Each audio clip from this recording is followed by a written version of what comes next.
Olá a todos, boa tarde. Vocês me ouvem? Me deem um ok aqui no chat, se vocês estão me ouvindo, se vocês estão me vendo. Massa! Yes! Uau! Que bom que vocês estão aqui com a gente hoje.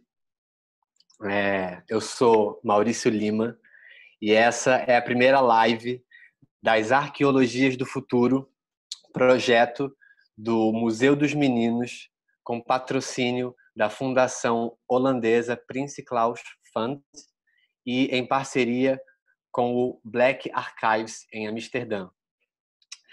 Uau! Ó, eu quero antes começar dando alguns informes para a gente aqui. Todos os nossos encontros que começam hoje e vão até final de setembro, todas as quartas-feiras, todos esses encontros vão ter tradução simultânea. Então, eu quero começar apresentando a vocês os nossos intérpretes. Então, a gente tem aqui o Marcelo Andreotti, que hoje vai traduzir do português para o inglês, e o Jonatas Narciso, nosso intérprete de Libras. O Jonatas fica com a gente aqui em vídeo todo o nosso encontro, e o Marcelo vai sumir a algum momento, mas ele vai ser essa nossa voz internacional aqui. Então, de novo, uma boa tarde, caminhos abertos, Laroyer e axé. Nós todos estamos vivendo uma pandemia perigosa e super contagiosa. As epidemias têm o poder de revelar quem são aqueles que podem morrer. E o coronavírus virou mais uma arma usada pelo Estado para perpetuar o projeto de genocídio contra a população preta e pobre, tentando nos roubar o futuro. Nesse momento, muitas vezes não se sabe o que fazer. E por não saber o que eu posso fazer nesse momento, eu criei esse encontro aqui, para que a gente junto possa escurecer as ideias e criar imaginários de futuros impossíveis para esse mundo que começa agora. E aí, para isso, nessa nossa estreia, eu convidei esse cara que eu sou assim super fã, o artista multimídia Edgar. Edgar, chega aí, meu parceiro. Alô, Dali. Ei! E aí, bem-vindo, Edgar. Tudo bom, Maurício? Tá bem? Tô nervoso, mas tô bem. Prazer estar com você aqui. Vamos dividir Ó, essa ansiedade aí que eu também tô bem feliz de estar aqui com você. eu também tô muito feliz. E assim, gente, para quem não conhece, procurem saber quem é esse cara. Edgar é um artista multimídia que faz música, roupa, vídeo, performance e pensa o mundo de forma grande para todos. E não é à toa que ele participou desse chamado que é Exu nas Escolas, música que a nossa diva mor, Elza Soares, gravou. E além de tudo isso, de ser esse cara incrível, lindo, ele é o meu parceiro inventando toda a musicalidade das performances do Museu dos Meninos. Então, Edgar, de novo, bem-vindo ao nosso museu. E Valeu, hoje, Maurício. Só responsa grande aí, né? e hoje, irmão, eu quero te convidar a fazer comigo essa visita guiada às nossas arqueologias do futuro. E eu já aviso que essa exposição ela está em processo de montagem. E eu nem sei se um dia ela vai estar pronta. Eu quero começar dizendo que eu não sou museólogo. Eu sou um artista. E hoje aqui eu vou ser o seu guia também. Esse museu nasceu do encontro do meu corpo com o teatro. Então, para falar dele, eu preciso falar um pouco de mim, pois ele foi gestado durante todos esses anos na camada mais funda do meu corpo. Meu nome é Maurício, eu tenho 29 anos e eu nasci e cresci na Alvorada, uma das 15 favelas do Complexo do Alemão, aqui no Rio de Janeiro, Brasil. Eu sou de uma família preta, migrante nordestina, que chegou no morro lá pelos anos 60. E, até hoje, a minha família mora no mesmo lugar, na mesma casa. Dessa casa, de onde eu cresci, eu vi muita coisa acontecer. Nos silêncios entre um tiroteio e outro, eu vi pessoas morrerem pela violência policial no morro. E eu achava que isso era normal. Eu tinha certeza que tudo era uma questão de sorte. A sorte de não ter nascido em outro lugar, a sorte de não levar um tiro. Era a sorte que nos fazia permanecer vivos. Aí, quando eu tinha 16 anos, eu comecei a fazer teatro. E, bom, além dele me ensinar a falar e a ouvir, o teatro me mostrou que a morte na favela não é uma coisa normal. Que isso não é uma condição. Que ela é uma operação. E aí eu lembro que pela primeira vez eu senti medo de morrer. Porque naquele momento eu entendi que eu tenho valor, que eu importo e que nós precisamos viver. E esse teatro que me mostrou tudo isso também me exilou.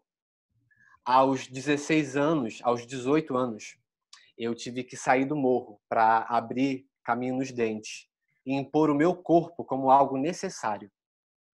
Eu precisava do teatro, mas o teatro também precisava e ainda precisa de mim.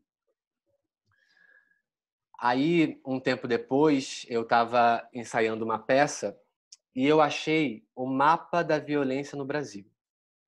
Bom, e ali eu vi em números tudo que eu já sabia pelo corpo. –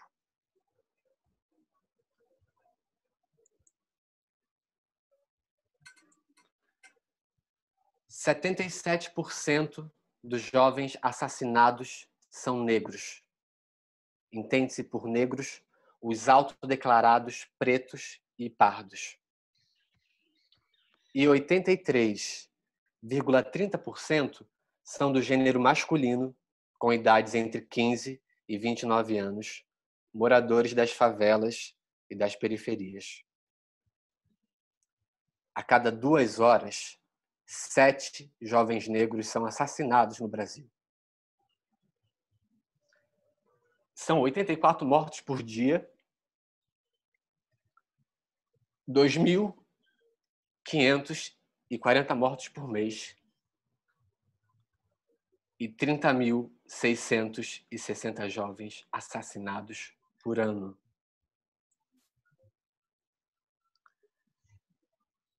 É muita gente. É uma multidão. E no meio dela, eu.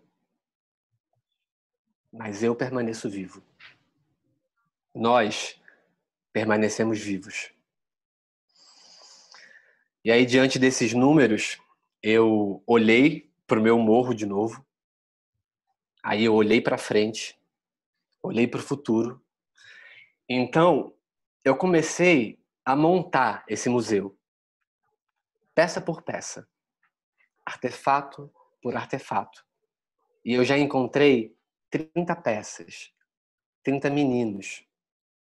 E esses meninos e eu formamos uma coleção de meninos vivos. Esse é um museu vivo. É o Museu dos Meninos. E tem uma coisa muito curiosa que liga essas peças, que eu não sei exatamente qual é o nome, mas que, por enquanto, eu vou chamar de necessidade de estar vivo. Então, hoje eu quero mostrar alguns desses meninos para você. Então, agora a gente vai abrir as portas do nosso museu, que é virtual. Então, esse museu está aí para o acesso de todo mundo no site www.museudosmeninos.com.br, e lá a gente tem as 30 peças. Para quem está vendo a gente em inglês, os vídeos têm legendas em português e inglês. Aí hoje aqui a gente vai assisti-los com legenda em inglês. A gente vai para a primeira peça desse museu, que é da coleção 2, que é o Wanderson Corrêa.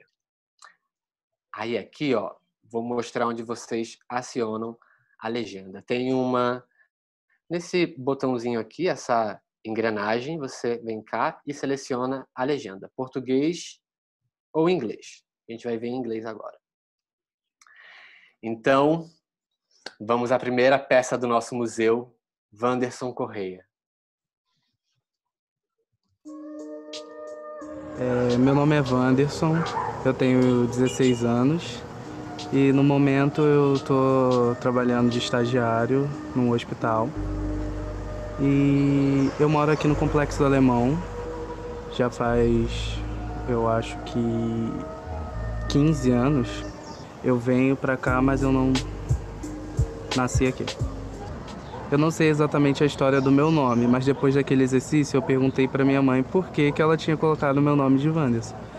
Ela falou porque ia ser Wenderson, eu acho, ou um outro lá, que eu esqueci agora. Só que o que ela achou que soava melhor era Wanderson. E como já existia, já era comum, ela falou, vou colocar esse. Então é mais pelo gosto dela mesmo.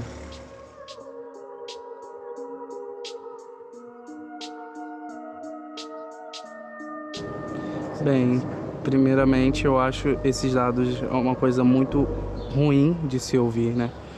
Porque eu costumo dizer que eu vivo muito numa bolha de aceitação. E é muito gritante quando essa bolha é rompida por algum acontecimento próximo. Porque a violência ela nunca vem para mim de uma forma muito direta, mas eu consigo enxergar muito nas pessoas que eu conheço. E é muito triste ver que jovens como eu, com existências extremamente importantes, são assassinadas nesse Rio de Janeiro, nesse contexto social tão forte. Quando eu penso no lugar onde eu moro, é muito sobre isso, sobre felicidade, calorosidade, se é que essa palavra existe. E é isso, e eu não me arrependo de morar aqui, eu sou muito feliz. Para mim, o futuro é uma projeção do que o que a gente é agora. E o futuro tem muito da consequência dos nossos atos no presente.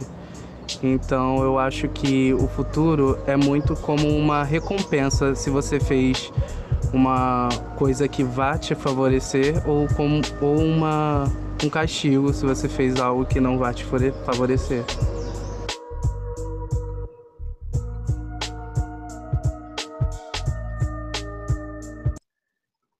Gente, esse foi o Wanderson, a nossa primeira peça. E eu só queria ver uma coisinha aqui, gente. Essa é a nossa estreia.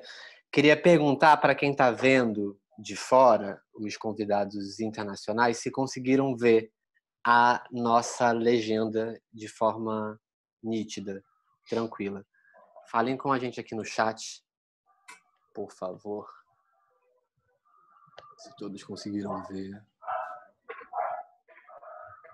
Sim, dá para ver. Então ok. Então vamos seguir para a próxima peça, beleza? A próxima peça é o Vitor Mazzoni. Meu nome é Vitor Rodrigues Mazzoni, eu tenho 16 anos, mas daqui a 10 dias vou fazer 17. Eu moro aqui por cima, no Beco do Seu Louro. Bem, é um número um tanto assustador, é algo bem alarmante. E, de certa forma, eu fico um pouco triste por conta da maioria dos números de mortes serem da minha cor. Então, me ofende de certa forma e, principalmente, eu fico bem triste com isso. Eles habitam no mesmo espaço, mas existe uma ligeira fronteira. Que alguns lados não alguns lados, às vezes acho que o lado mais assim policial acaba avançando às vezes e aí tem aqueles confrontos e tal. Como muitas vezes já me peguei entre essa ligeira fronteira de fora da escola e aconteceu troca de tiro. E assim, essa convivência de ambos os lados, ela faz com que as pessoas fiquem assim um tanto aflitas. Mas eu acho que ao mesmo tempo que alguns ficam aflitas, é só uma parte, porque existem outras pessoas aqui dentro que já estão acostumadas com isso. Tanto que diversas vezes eu já vi assim, troca de tiroteio e tal, e as pessoas às vezes estão andando assim bem aleatoriamente na rua, como se nada tivesse acontecido. Então existe um lado que já está acostumado com essa guerra, e existe um lado que tem um pouco de receio. O futuro para mim, de uma forma subjetiva, é uma paisagem com uma série de névoas. E você só vai saber se atravessar ela. E eu não tenho ideia porque é uma névoa muito tensa.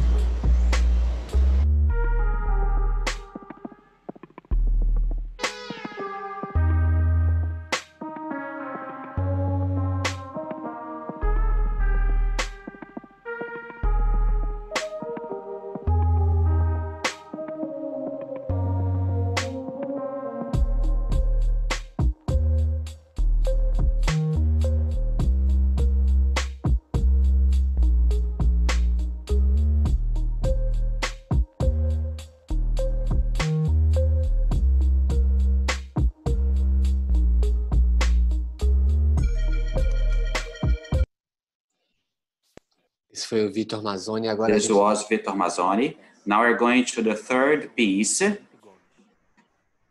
from the collection by...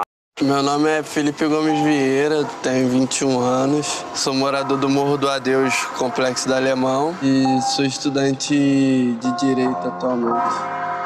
Eu cresci, no caso, no CPX, e não tinha visão política sobre as coisas que aconteciam comigo todo dia. Eu só vivia.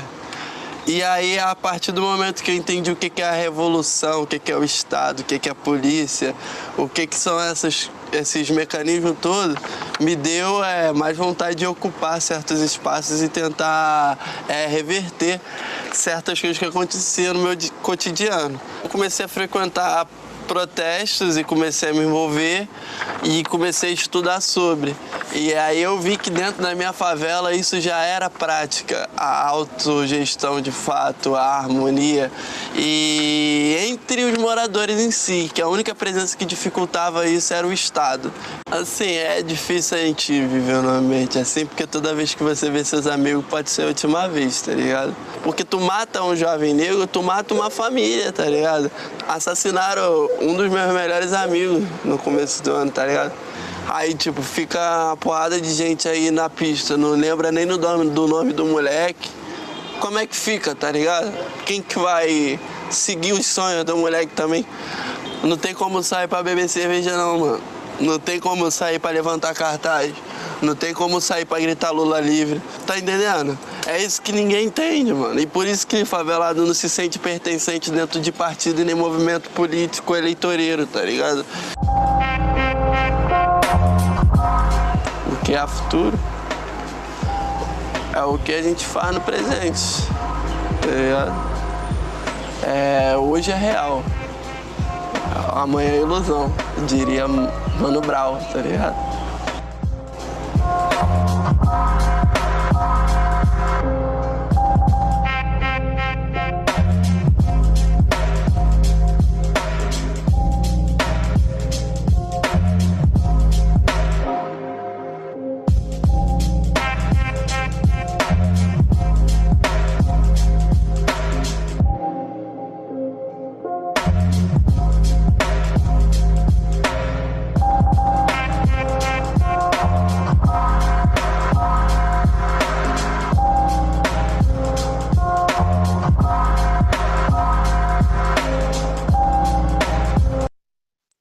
nossa quarta e última peça de hoje, Ian Pereira, da coleção 2.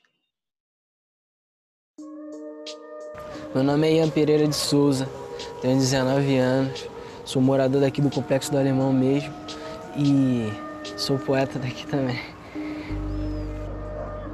Estou transformando minha vida, meu dia a dia, em poesia.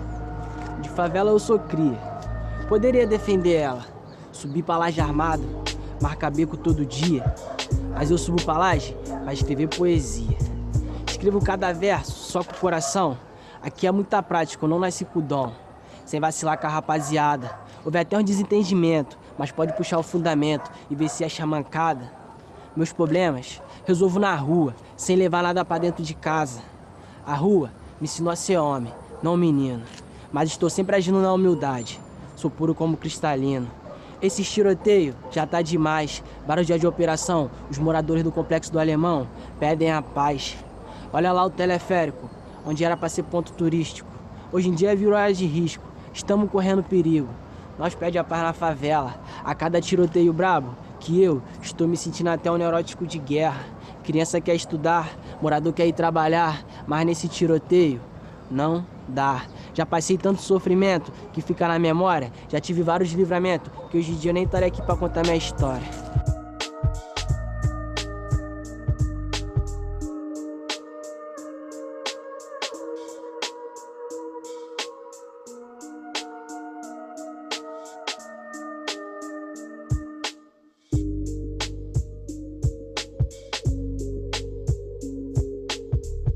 O que é futuro?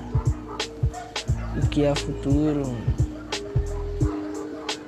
Tipo assim, futuro pra mim que eu vejo assim, é tipo um amigo teu tá desacreditado, tipo, não quer estudar mais, não quer trabalhar mais, aí tu vai lá e dá uns papos de futuro nele. Tipo, pô, mano, qual é a cara? Igual eu falo pros meus amigos assim, pô, pensa na tua mãe, pá, pensa no teu irmão, é isso mesmo que tu quer pro futuro? Isso que é o futuro, tá ligado? Eu vejo assim, tipo, quando o mano quer desistir de um sonho dele, a gente vai lá dar um papo de futuro nele, pra ele abraçar, ele vai lá, pensa, aí vê que a gente tá certo, vai lá e abraça nosso papo. Pra mim isso é papo de futuro, isso é futuro.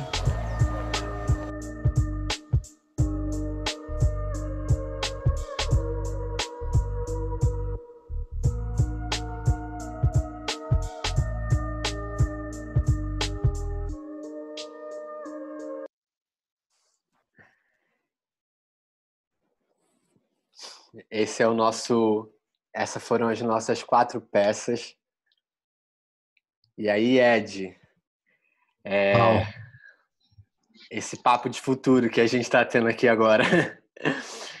Nossa, todos são muito delicados, assim, são muito sutis, mas entra como um bisturi, assim, né, na realidade compartilhada que a gente tem. Eu acho cada um muito peculiar e muito potente, assim. O que mais me identifica é o Felipe Gomes, assim. Eu acho ele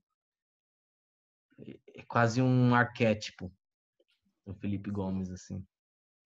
Ele é um cara muito especial. Foi um encontro muito, muito assim potente, sabe? Encontrar esse cara, assim, ele é um cara que mexe com muitas estruturas ali dentro do morro, sabe? Ele é um cara Sim, foda, ele né? é muito notável, assim, pela fala dele, a lacuna da representatividade em que ele tende a ocupar. Tem uma vida normal, que é a vida que a gente vive sendo vendado, igual a Estátua da Justiça. A gente não tem uma visão política dos fatos que acontecem com a gente. Isso é lindo que ele fala. Então, traz essa ingenuidade, essa coisa da gente, porque somos meninos, somos crianças, somos jovens, estamos sendo assassinados. Existe mesmo um trabalho de genocídio aí na população. Então, é muito foda a digressão que ele traz, assim. Até ele fala, não, aí eu tenho a percepção dos mecanismos. Entender o que é o Estado, entender como que a polícia funciona dentro do Estado, qual a minha posição nesse tabuleiro. É muito, muito forte, assim.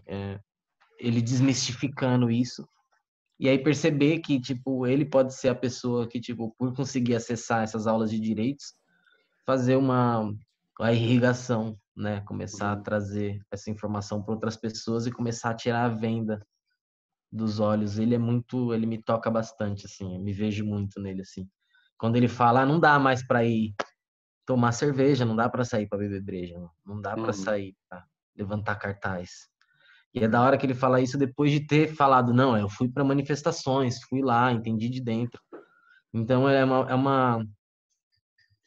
uma bola de neve, né? Que você percebe que não, às vezes não tem nem como ficar lutando contra, senão você vai ser esmagado por esse rolo compressor aí que vira, né? Ele é E não dá genial, para assim. negar essas contradições que tem, né? Isso, tipo, você vai, mas você vai para uma manifestação aqui, né, no Rio, elas sempre, né, acontecem no centro da cidade. E eles moram num outro lugar da cidade. Então, era isso, tipo, como é que assim, você sai para isso, né, para ir para falar que você precisa continuar vivo, só que depois você não sabe como é que você volta para casa. Que nesse caminho entre esse grito e a sua Total. casa, é essa Você lacuna, deixa, esse espaço. você deixa o posto, né? Você fica vulnerável. Você fala, não, eu vou sair daqui, onde eu já tô sendo alvo principal, para ir lá, gritar pra um monte de gente que não me escuta e voltar com a mira na testa, porque quando eu exponho meus ideais, quando eu exponho meus sofrimentos e a minha percepção política sobre os fatos que estão acontecendo, a minha ideologia vira mira, a minha política vira um alvo, e aí você fica, sabe, sem proteção alguma. Tipo, não faz sentido mesmo, às vezes, criar e participar de uma passeata com um monte de gente gritando que não se comunica, não tem real uma rede, uma estrutura que vai fazer algo com a família, sabe? É muito defasado, assim. A fala dele é profunda, assim. Não que as outras não sejam. As outras têm vários pontos que me pegam também. Mas a dele eu acho que ele vai bem. Sabe quando o tempo tá esgotando? Sabe? Você fala, ó, tá, já tô vendo, aí não tem acréscimo. É muito Tem foda.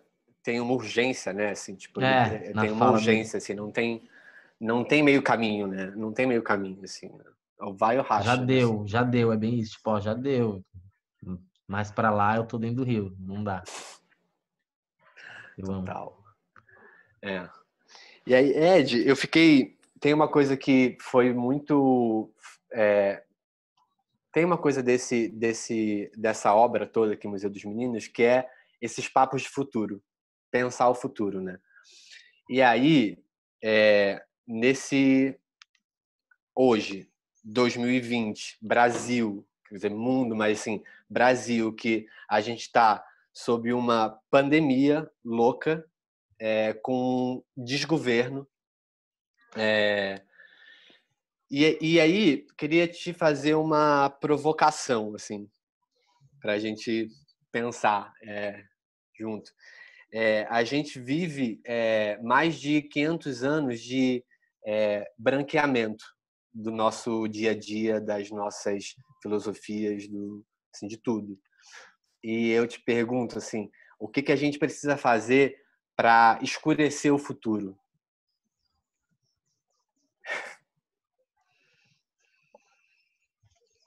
Hum. É, acho que um bom começo é tirar essa, como eu posso dizer, essa vontade de olhar para o futuro. Eu acho que o Felipe Gomes ele traz essa noção na resposta dele, assim, do o que é o futuro. Ele é uma peça que me instiga demais, porque ele fala o futuro, para mim, é o hoje. O hoje existe, está palpável, eu sei o que vai acontecer. O amanhã ainda é uma ilusão. Então, para mim, fortificar como eu posso dizer, para mim criar uma estrutura que vai fortificar essa minha ilusão, essa coisa que vai vir a existir através do meu presente, eu preciso muito fortificar as minhas raízes, entender o que aconteceu comigo, saber da minha história. É uma coisa que no Brasil a gente não tem. Na maioria das pessoas, ela não sabe a árvore genealógica dela, não sabe o que acontece com os avós, bisavós. Então, assim, deixa de saber um mapeamento de localização de tribos indígenas que podem ter no DNA dessa pessoa, ou então até uma localização, se é Banto, se é Jeje, se é Nagô, se é... Não tem essa informação na certidão de nascimento em, sei lá, 99% da população brasileira. Então, se logo eu não sei qual é a minha ancestralidade, é como eu tento buscar um norte sem uma bússola, sabe? Eu não tenho um senso de direção. Me cortaram os pelos do gato. Eu fico sem o senso de direção. Isso é o que acontece comigo e com diversas outras pessoas negras, indígenas, cafuzas, mulatas, caboclas do nosso Terra Brasilis. Como você mesmo disse, a pandemia já acontece há mais de 500 anos. Os primeiros vírus a chegar no Brasil nem precisou de aeroporto. Ele veio através dos mares, junto com os naus, as caravelas. Tipo, isso eu falo sem preconceito algum, porque o contato do homem branco com os indígenas, os nativos, como eles estavam vivendo, acabou matando eles. Então, tipo, antes das guerras, antes das persuasões de nativos contra nativos, o próprio contato com eles já estavam dizimando as pessoas. Então, acho que essa sangria e essa pandemia histórica e a repetição dela agora em 2020, nesse novo contexto, através também de governos como, acho que Juscelino Kubitschek, e a partir dele, o Getúlio Vargas, começa a vir essa proposta de embranquecimento mesmo no país, como uma proposta de, tem muitos pretos e ainda tem muitos nativos, precisamos melhorar o nosso povo. E aí começa esse papo de imigração e tal e tudo mais. E o foda do brasileiro é ser totalmente descendente de imigrantes, ele trabalha nessa função, ele sempre esteve nisso, desde, seja no nordestinos vindo para o sul, ou de sul migrando para outros lugares, a gente quebrar esse genoma e não aceitar ele como uma célula que frutifica o nosso corpo. Tipo, não somos, não aceitamos. E eu acho que toda essa complexidade de falta de informação vira a venda que a justiça usa, sabe? E eu tô tentando falar sem poesia, eu tô tentando falar sendo bem direto ao ponto mesmo, assim, tipo, toda a extração histórica que fizeram, desde retirar negros de África até chegar no Brasil, ou então, como eu posso dizer, acabar com o território nativo, faz parte desse projeto, e esse projeto eu já nem sei mais quem tá no controle, sabe? Eu só tento... A única missão é como o próprio Vitor fala. Ele fala... tá me atingindo subjetivamente, mas já é óbvio. Porque, tipo... O número de pretos, é sempre a pele preta, é sempre a pele preta, fica, tipo, acaba, é subjetivo, mas tá óbvio, por quê? Então me assusta, me afeta, subjetivamente ou não, involuntariamente, indiretamente ou não, me afeta. E isso é totalmente costurado com toda essa falta de acesso à informação, de saber o que acontece com a nossa história, de realmente, tipo, desde de uma quinta série numa escola pública, tá tendo uma aula de direito para poder ter totalmente uma noção de mecanismos como o Felipe teve, sabe? Você imagina com seus 13 anos tendo total uma noção de um projeto de embranquecimento que acontece no nosso país. A gente só sabe agora, com 27 anos, com 30 anos, sabe? Eu acho que é olhar para trás. Eu acho que não dá para dirigir o carro olhando só para o retrovisor. Não dá. Mas é necessário olhar para o retrovisor, sabe? Tipo, entender o que está acontecendo lá atrás. E isso se resume até em outras áreas, como que aí os pedagogos que têm que tomar a frente. Mas se eu estou falando sobre olhar para trás e voltar ao começo do que me faz ser o que eu sou, o segredo está nas crianças, sabe? O futuro está nela. Sabe? Se eu com 30 anos... É aquela mesma ideia, eu queria ter meus 15 anos com a cabeça que eu tenho agora. Você nunca vai ter mais seu corpinho de 15 anos, mas o seu vizinho, o seu aluno, ele pode ter a cabeça que você tem agora, sabe? Eu acho que é um caminho de compartilhar, de voltar esses trajetos que os navios negreiros fizeram, sabe? Tipo, voltar através desses trajetos e se reencontrar, assim. É uma busca que não é fácil, mas eu acho que é uma grande maneira de conseguir escurecer o futuro e deixando bem simplificado, eu acho, uma resposta, a maneira de conseguir escurecer o futuro, colocar essa referência de mais pessoas negras, mais conhecimento afro na história, no futuro, eu acho que é exatamente isso, é a gente começar a não deixar uma Marielle Franco cair no esquecimento. Acho que esse é o primeiro passo. Descobrir quem é o assassino dela logo. Não descobrir, mas expor. Falar de fato as verdades, sabe? Eu acho que começa por aí. Como escurecer o futuro. Nunca, jamais perder de vista uma Marielle Franco, sabe? Como tantas e tantos outros nomes que já passaram pela essa face da terra, seja no Rio de Janeiro ou então em outro estado. Mas a gente tem várias pessoas como eu esqueci o nome dele, mas foi o pajé que foi queimado, sabe? Ele também já era a linha de frente de vários outros, e a gente esquece, e o perigo tá aí, o erro tá aí, tá em esquecer, sabe? Eu acho que é isso, eu acho que se a gente trabalhar a nossa memória em busca do que tá lá atrás, nosso futuro não vai sofrer de Alzheimer. Uau, foda. Nossa, ouvindo você, né, falar assim, eu lembrei de um trecho de uma música sua que para mim sempre me habitou, assim, que é o futuro é uma criança com medo de nós, que você fala aí. E hoje, agora, ouvindo você assim, falar isso, eu acho que eu consegui entender assim, essa imagem fez Mais fez muito sentido, né? sentido, fez muito sentido, muito Eu tenho forte. trocado pelo, se a gente se organizar, de fato, o futuro vai ser um presidente com medo de nós.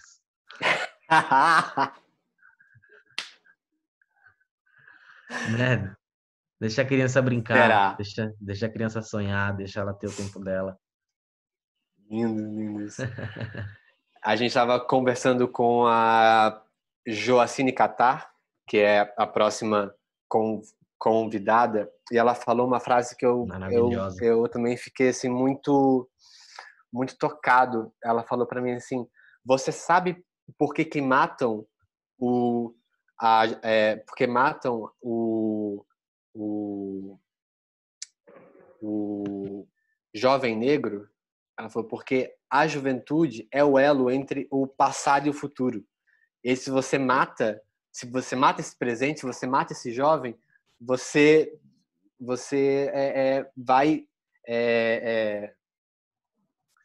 vai dificultando a gente conseguir projetar e criar, né, assim, possibilidades de futuro, né, ou criar esses.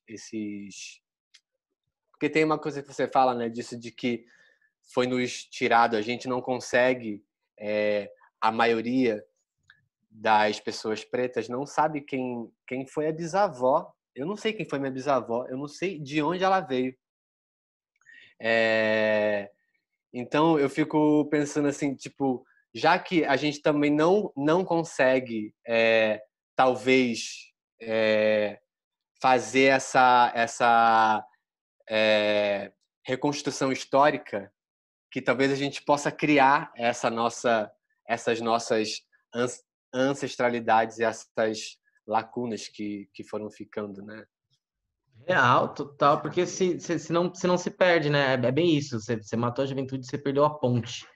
Como a ponte que conecta a ancestralidade, o velho, o saber antigo, com o novo, com a novidade, com a tecnologia de transformação, de adaptação, de pegar esse conhecimento e atualizar ele para o momento de agora. Mas só que tem uma ruptura mesmo ali, rola uma fissura que é proposital, que é esse elo, que é o jovem negro, o genocídio da população negra, que é óbvio, assim, tipo, já saiu do contexto de, tipo, não tem mais o que se discutir de fato, assim, eu já tô num lugar bem onde eu fico esperando, assim, eu falo, ó, ok, que venham que as ondas americanas de consciência racial cheguem tão forte no Brasil que se estabeleça logo um partido de panteras negras que sabe, mas só que tipo, mas nessa ideia que eu acabei de falar, que o novo pegue o conceito e o saber antigo e faça esse poder de transformação, de atualização. Mas a gente precisa manter a ponte, né? E a ponte é a gente se manter vivo, senão não faz sentido toda essa filosofia, é foda. Exatamente. E, gente, Ih, fiquei sem vídeo. Esse papo aqui é pra gente, a gente quer abri-lo, né, para todos. Então, quem quiser conversar, fazer, né, algumas perguntas, vocês podem mandar aqui pra gente. Na verdade, já tem uma pergunta aqui que eu vou pegar aqui para ler para você, Ed. Uhum.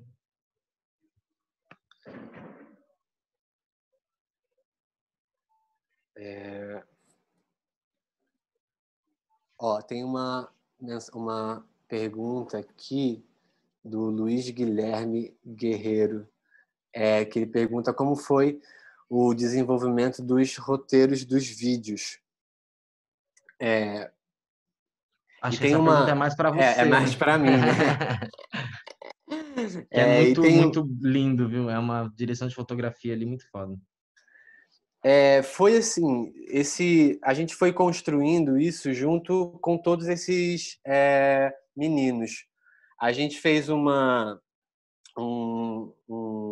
encontro com todos eles e a gente passou dois dias juntos se conhecendo, e eu queria que cada um falasse das coisas que fossem importantes para cada um deles, assim. Então, o que está em cada vídeo desses foi construído a partir desse encontro com esses meninos, né? Eles expunham quais eram as questões dele e a gente foi construindo isso a partir daí. Tem uma outra colocação aqui. O Léo me perguntou por que eu estou chamando os participantes de peça. Bom, é que, na verdade, a gente está aqui brincando, jogando com essa ideia com esses vocabulários da museologia, assim, né? Essas peças, esses artefatos, porque esse projeto não é um museu institucional, ele é um museu artístico, poético, metafórico. Então a gente está entendendo como a gente tem brincado com essas linguagens.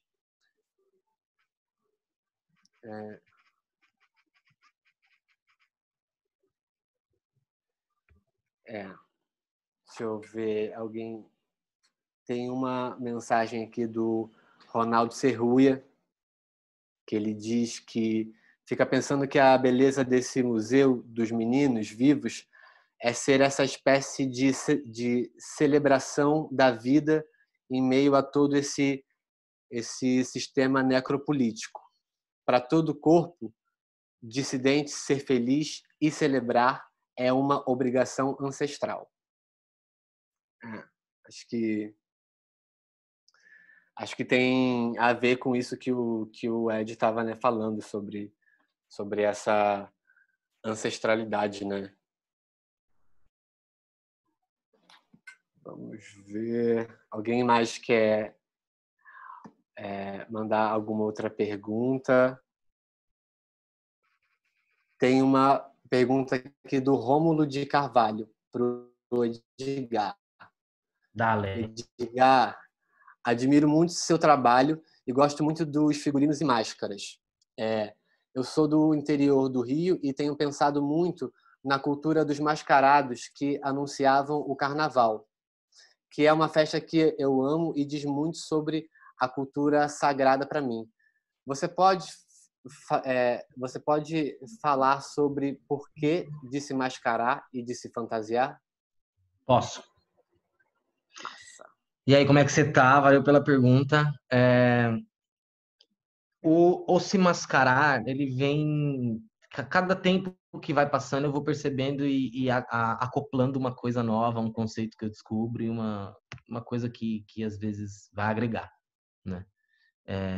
Que nem descobri que em algumas etnias, em algumas rituais que acontecem em certos países da África, tem diversas máscaras, mas só que tem algumas máscaras que você não consegue enxergar através da máscara, porque é o único jeito de conseguir receber a entidade, é o único jeito de se incorporar, é quando você não enxerga. E aí que as coisas, as magias acontecem, né? E isso cai até para um lugar de física quântica, do observador e tal, é muito... Eu gosto muito disso. Mas no meu caso, eu me mascaro para poder quebrar como eu posso dizer, o humanoide, essa identidade humana e dar uma amplitude na voz. Então, conforme eu entro nos shows, conforme eu faço as minhas performances, eu tô completamente fora dessa configuração padrão. Então, conforme eu vou fazendo o desmascarar, e eu tiro uma máscara, tem outra, eu tiro, tem mais uma, até chegar ao meu rosto de verdade, já rolou um trabalho de transe ali. E parece, comprovadamente, de tantos shows que eu fiz, é fato que a voz ela ganha uma amplitude quando você não vê o rosto. Porque você não gera um preconceito, não gera um estereótipo, você não passa por certos filtros que você tem de, é muito loira, é muito branco, é muito alto, é um homem, é isso, é aquilo, é gay, puf, filtra, quer dizer, você não passa por esses filtros, você fica meio imune e às vezes acaba colocando até num lugar de extraterrestre, de fantasia, da espiritualidade, do endeusar, de falar, não, aquela entidade, aquela coisa que está aparecendo para mim, está falando tudo que eu preciso saber, tudo que eu estou pensando e não compartilhei com ninguém, ela está falando tudo. Então começa a rolar esse endeusamento, e quando eu tiro e mostro que eu sou só um ser humano comum que compartilha dessas ideias, volta, que é um grande trabalho de iconoclasta. Você traz um ícone que a pessoa abraça e depois você destrói esse ícone. Então é uma proposta de amplificação de voz. É tipo, você não vai ver meu rosto de começo para poder escutar melhor o que eu estou falando. Você vai dar mais atenção ao que eu estou falando. Porque na performance a voz ela vem minimalista. E um monte de informação está no visual. Então o visual ele fica carregado, parece que o ouvido ele funciona melhor assim. A máscara para mim, no meu trabalho de performance atualmente e nos shows, ela tem sido isso. Ela é uma armadura amplificadora. É isso. Ela me protege de certos olhares, certas intenções e amplifica minha fala. Massa. Olha, gente, quem é de fora do país também pode mandar as suas perguntas, tá? Que a gente faz a tradução aqui. Ed, tem uma outra pergunta do Léo Neiva. Ele fala assim: Edgar, você é um artista que fala do futuro, questionando o presente de forma incrível. Na sua opinião, como o afrofuturismo impacta a cultura no presente para construir um futuro melhor? Como o afrofuturismo impacta a cultura no presente para criar um futuro melhor? Isso. Eu acho que não só eu acho não, tenho certeza, o afrofuturismo ele tem sido descoberto cada dia mais por diversos brasileiros. Diego Paulino é um diretor, uma diretora LGBTQ de cinema independente, fez um trabalho chamado Negrume, de afrofuturismo, misturado com uma pegada de documentário, onde ganhou cerca de 30 prêmios internacionais rodando com esse filme. Esse filme ele traz uma eternidade. Ele consegue deixar diversas personalidades LGBTQs da cena de São Paulo eternas. Elas vão viver pro resto da vida dentro desse filme, mesmo que a realidade tente de todas as formas fazer que isso seja o contrário. O afrofuturismo, ele não é só pegar uma pele negra suada, colocar um pouco de dourado, uma placa de som quebrado e bater um clique e você ter esse afrofuturismo. Acho que o afrofuturismo é exatamente o que a gente começou no começo dessa conversa aqui, que é saber saber os caminhos que o navio negreiro fez, voltar por esses navios negreiros e atualmente perceber que todos esses caminhos negreiros são os caminhos que levam fibra ótica, que transmitem Wi-Fi, que quer dizer que transmitem internet no mundo, e eles não chegam na África. Então você começa a perceber coisas que são antigas, atualmente ainda fazem totalmente um sentido. Então o Wi-Fi, um amigo meu, Gabriel Relair, ele fala que nem existe mais esse amigo, ele fala que o Wi-Fi é inventado na África, exatamente por isso, pelas fibras óticas de internet não passarem pelo continente. Ele desenvolve o Wi-Fi, que começa ali no próprio continente, e depois ele, rola a globalização e exporta, e ninguém sabe quem é o criador do Wi-Fi.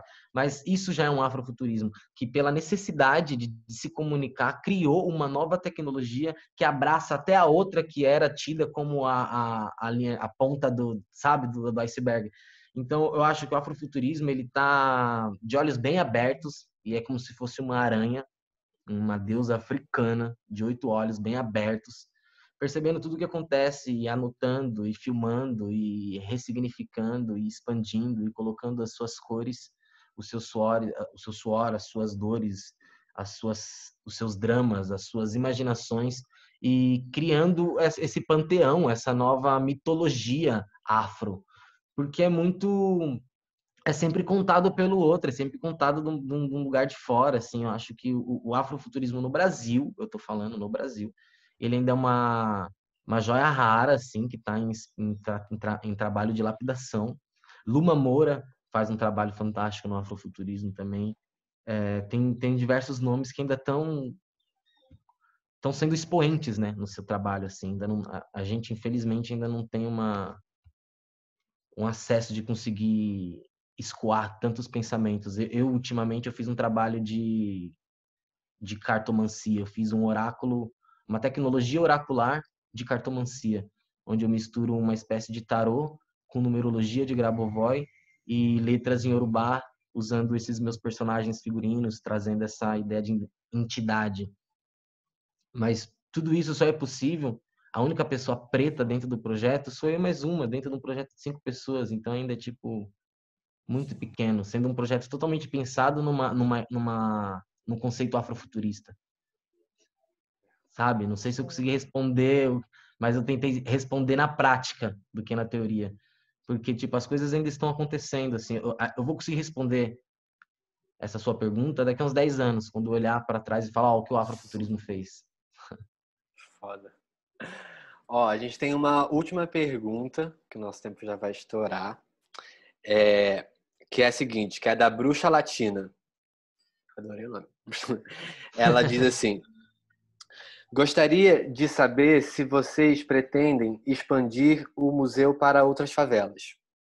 Sim, com Foda essa certeza. pergunta, hein? A gente quer, assim, quer muito. Eu tenho uma pergunta também para vocês, viu? É? Já emenda com dela já. Eu queria saber se vão ser só meninos. Então, a gente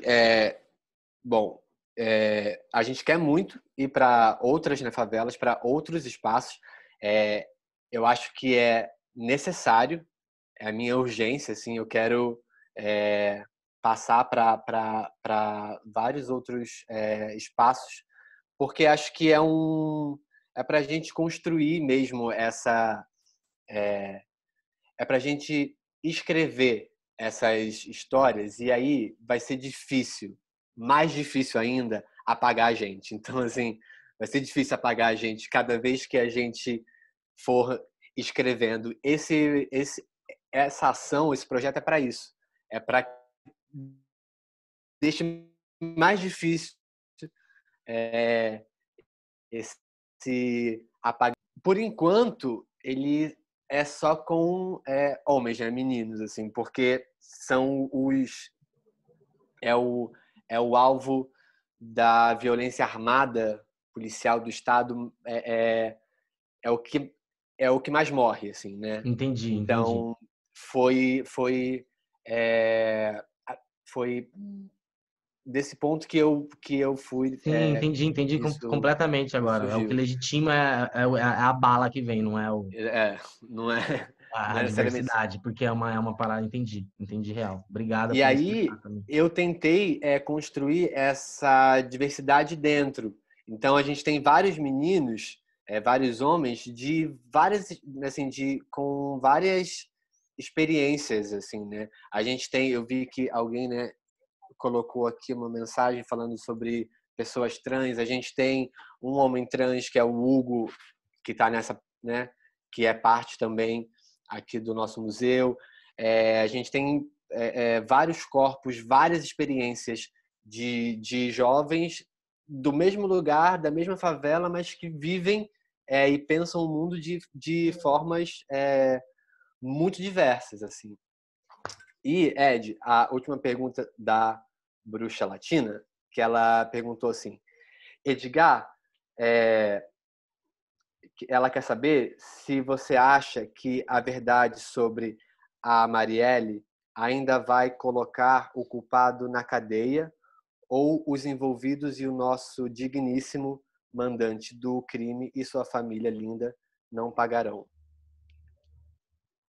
Ai, amiga, tá tipo aqueles filmes de final interativo que tipo, você fala, meu, qualquer um do final que eu escolher vai ser o mesmo final, assim, tipo, a gente pode muito bem, no meu ponto, assim, eu percebo que se a gente pode muito bem saber quem é e eu acho que não vai ir pra cadeia. E mesmo parece que uma pergunta da sua responde a outra já, ela é muito retórica, porque é bem isso, assim, tipo, ó, a gente pode saber, mas eles não vão pra cadeia e sim, os mandantes vão continuar lindamente aí como estão, passando boiadas enquanto a Amazônia pega fogo. É meio eu meio que perdi esperanças, assim, real, assim, eu fico meio de cara, assim, tipo, fico feliz com a rua, com a praça, com o nome da Marielle na França e tal, legal toda essa comoção, mas, tipo, não traz de volta e não resolve, sabe? Tipo, real, mano, real, tipo, já deu. Eu Não é fico... suficiente, né? Não é o suficiente, é bem o que o próprio Felipe fala lá no vídeo dele, ele fala, mano, não dá pra sair, aí levantar cartaz, não vou conseguir gritar Lula livre, mano. Desculpa, o Lula tá velho também, mano, não dá, filho, tipo, perdeu, passou o tempo, mano, preciso de pessoas novas, dispostas, real, não dá pra ficar com a mesma estrutura, mano, infelizmente, ou felizmente, percebe-se que o Lula também é um homem cis, hétero, branco, que, tipo, naquele momento era muito importante para toda a reviravolta metalúrgica e tal, trabalhador, ok. A gente tá num outro lugar, num outro patamar, anos-luz o que tava acontecendo ali, sabe? Tipo, ampliou a galera. Tem muita diversidade mesmo, todas as pautas têm que ser atendidas, senão não faz sentido, sabe? Eu acho que amiga, é difícil, é difícil, é triste e isso é só o começo, infelizmente. Gente, a gente vai ter que encerrar, tem que começar a fechar aqui. Foram muitas perguntas, a gente não conseguiu ler todas, mas a gente está com esse chat salvo e a gente vai responder, a gente passa as perguntas que não foram respondidas para o Ed e a gente vai pensando como é que a gente responde. Pode mandar no direct do Instagram, entra em contato lá, a gente responde, dá pra pensar, né? Ed, muito obrigado. Eu tô muito feliz, muito honrado de estar junto contigo de novo. Eu sempre vou assim falar isso, eu sou um fã seu. Eu ficava ouvindo assim você e pensando nas suas músicas e é uma honra hoje poder estar aqui junto contigo, fazendo essa troca e pensando esse futuro. É nóis, meu Obrigado. querido. Que as coisas melhorem, que a gente possa se encontrar de novo. Que eu quero ver você voando aí pra Holanda para poder realizar o seu projeto. Fazer as Vamos junto! performances, bora! Gera, ó o dadado, prepara aí, hein? Eu já tenho o passaporte, hein? Uma honra, meu querido, Gente, real, viu? Tamo junto. obrigado. essa foi a nossa primeira visita guiada. Muito obrigado por todos estarem aqui. Nós estamos assim, nós e a Fundação Prince Claus Fund estamos muito interessados em construir essas trocas, esses diálogos. Então, escrevam para a gente, mande mensagem, e-mail, sigam a gente nas redes sociais, @o Museu dos Meninos e @Prince Claus Fund, FUND. A gente está colocando tudo aqui no chat. No chat. Deixa eu dar um confere. E eu queria convidar todos vocês para sábado agora, dia 8, assistirem a performance que eu vou fazer todos os sábados, às 4 horas, aqui no Zoom também, no mesmo esquema. 15 minutos antes, a gente lança o link nas redes do nossas e do @Pandêmica Coletivo, nosso parceiro. Eu só queria dar um último recado. O Pandêmica Coletivo está produzindo um super festival que se chama Festival às Escuras. É uma mostra de arte online LGBTQ preta, carioca. Então, sigam a gente, se inscrevam. Vai até sexta-feira as nossas inscrições. Então, compartilhem, sigam a gente.